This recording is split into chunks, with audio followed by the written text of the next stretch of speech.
Ngaku terzolimi, Dewi Persik sakit hati, tubuhnya disebut jadi sarang jin. Oknum Ustadz diperingatkan. Dewi Persik tak terima tubuhnya disebut jadi sarang jin oleh Ustadz Danu, ex Angga Wijaya merasa dizolimi.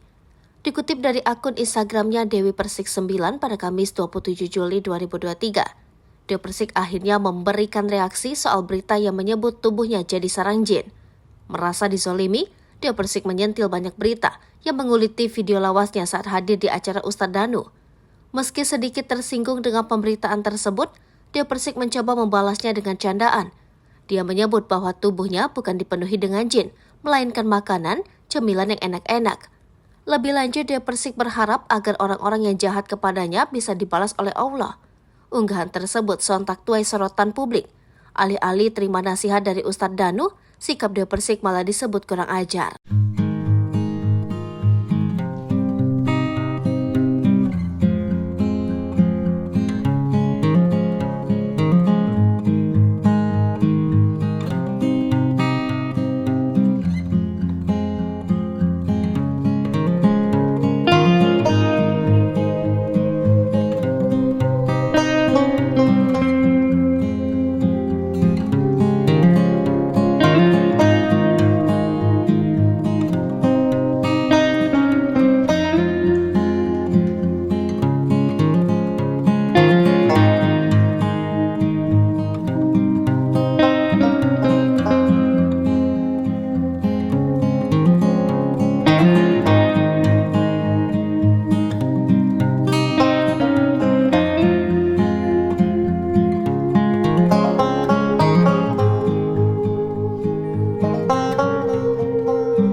Hai pemirsa Sri Popo TV, jangan lupa komen, like, dan subscribe, serta tonton